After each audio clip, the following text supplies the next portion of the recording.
അനഘയിലേക്ക് എങ്ങനെയായിരുന്നു ഈ കഥ എത്തിയത്? എന്നെ ലിജുവേട്ടനാണ് ഡയറക്ടർ കോണ്ടാക്ട് ചെയ്തപ്പോൾ ആദ്യം ഈ സ്റ്റോറീനെ പറ്റി പറഞ്ഞു. അപ്പം ഞാൻ ഓൾറെഡി ഒരു കല്യാണം പരിപാടി ചെയ്തതുകൊണ്ട് എനിക്ക് ആദ്യം ഈ പ്രൊജക്റ്റ് എടുക്കണോ എന്നുള്ളൊരു കൺഫ്യൂഷൻ ഉണ്ടായിരുന്നു.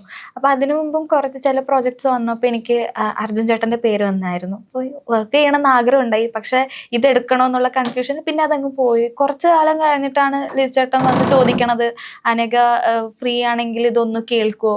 അപ്പോൾ ഈ സ്റ്റോറി എൻ്റെ അടുത്ത് നെറേറ്റ് ചെയ്തപ്പോൾ ഓക്കെ, എനിക്കത് കൊള്ളാം, കുറേ ആൾക്കാർക്ക് റിലേറ്റ് ചെയ്യാൻ പറ്റുന്നതാണ്. ഇതിപ്പോൾ ഒരു ഫീമെയിൽ സൈഡ് മാത്രമല്ല, ഇങ്ങനത്തെ കുറേ ഫാമിലിയുടെ ഒരു കുടുംബത്തിൻ്റെ അകത്ത് ഭാര്യയുടെയും അമ്മയുടെയും ഇതിൻ്റെ ഒക്കെ ഇടയിൽ നിൽക്കണ ഒരു പാവം പിടിച്ച ഭർത്താവിൻ്റെ കഥയും കൂടി ഇതിൽ പറയുന്നുണ്ട്.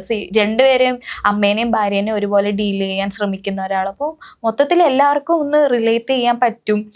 ഒന്നുമില്ലെങ്കിൽ മാരീഡ് കപ്പിളിന് അല്ലെങ്കിൽ അവരുടെ ലൈഫ് കാണുന്ന ആൾക്കാർക്കും എല്ലാവർക്കും ഒരു ഫാമിലി ഡ്രാമയാണല്ലോ. അപ്പോൾ കുറേ ക്യൂട്ട് മൊമെന്റ്സ് ഉണ്ട്, കുറേ ഡ്രാമ ഉണ്ട്. അപ്പോൾ എനിക്ക് ഒരു പെർഫോം ചെയ്യാനുള്ള ഒരു അവസരമാണ്. അപ്പം അങ്ങനെ എനിക്ക് ഈ ഒരു സിനിമ ചെയ്യണം തോന്നി. എല്ലാം കഴിഞ്ഞിട്ടാണ് ഞാനിത് അറിയുന്നത്, ഇതിൻ്റെ റൈറ്ററിൻ്റെ റിയൽ ലൈഫാണ്. അപ്പോൾ ഞാൻ ഓക്കെ എന്നാ പിന്നെ കൊള്ളാലോ, പരിപാടി നൈസായിരിക്കും. ഭയങ്കര എക്സൈറ്റഡ് ആയിരുന്നു എല്ലാവരുടെയും കൂടെ വർക്ക് ചെയ്യാൻ വേണ്ടിയിട്ട്.